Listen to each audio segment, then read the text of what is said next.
السنة الجديدة بدأت، كله عمل لك فيديوهات وقال لك والله انت تقدر تدخل السنة الجديدة بطموح جديد، تبهدل الدنيا، تشقلب، تعمل، ادخل بطموح، ادخل مش عارف يبقى امل واعمل. بس مش قال لك اهم حتة ممكن تعرفها، او مش قال لك الحتة اللي انت ممكن تستخدمها عشان تقدر تترجم الطموح دي لشغل على ارض الواقع.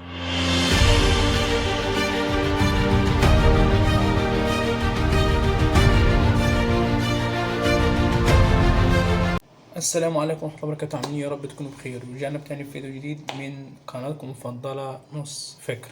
احنا غيرنا أيقونات عالمية نص فكرة، عشان هي نص فكرة ممكن من نص فكرة حياتك تتغير كلها، تشقلب حياتك من حرفيا من فوق تبقى تحت ومن تحت تبقى فوق، من نص فكرة ممكن تخطر في بالك.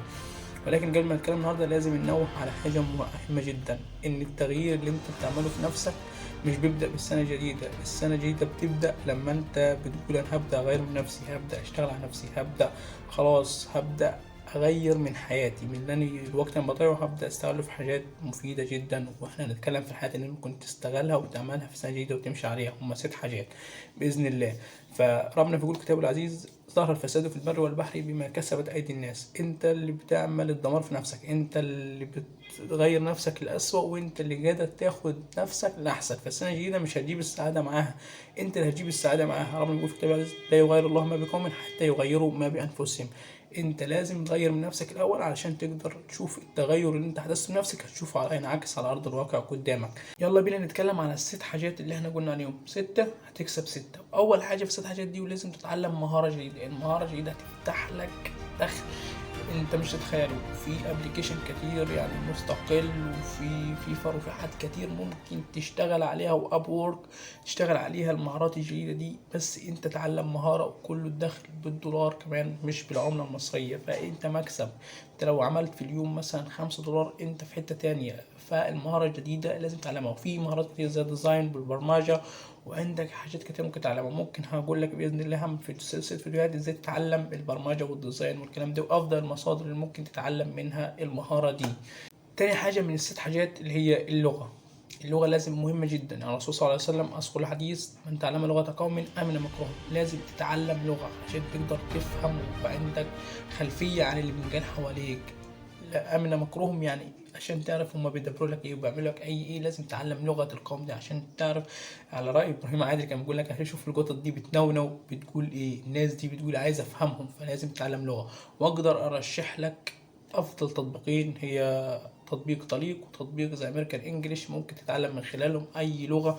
عندك جميع اللغات. ابراهيم عادل ربنا يجزيه كل خير موفر عليهم كل اللغات اللي انت هتعوز تتعلم. يبقى احنا اتكلمنا عن اول 2 من ال6 حاجات اللي هتعملهم في يومك، يبقوا دول ثابتين خلال اي يوم، سواء اي ظرف من الظروف يكون ال6 حاجات دول لازم تعملهم. اتكلمنا عن مهارة، عن اللغة. تالت حاجة دراسة. انت تبدأ ازاي؟ انت في كلية تبدأ تشوف المقرر وراك ايه وتبدأ تذاكر. انا بتكلم اللغات دي تبقى ماشي جنب المذاكرة. تعلم لغة، تعلم مهارة جنب المذاكرة بتاعتك، مش تهمل المذاكرة وتتعلم من الحاجات دي، كلها بتكمل بعضها. تمام. فرابع حاجة معانا اللي هي البودكاست، اللي انت تسمع بودكاست. وفي تطبيقات كتير وابلكيشن تتعلم اللي انت تسمع بودكاست. انا برشح دروس اونلاين لا من كل حاجة، وبيبدأ يعمل سياسة جديدة. فحاجة في منتهى العظمة ان في واحد عربي او في واحد مصري بيعمل بودكاست بالروعة دي. خامس حاجة اللي انت تبدأ تتعلم رياضة. تروح جيم بقى، تنزل ابلكيشن في البيت يعلمك ازاي. وباذن الله بعمل لكم ابلكيشن كويس اللي ممكن ياخد بايدك ان انت تبدا تتعلم رياضه، ويحفزك ان انت تتعلم رياضه في البيت.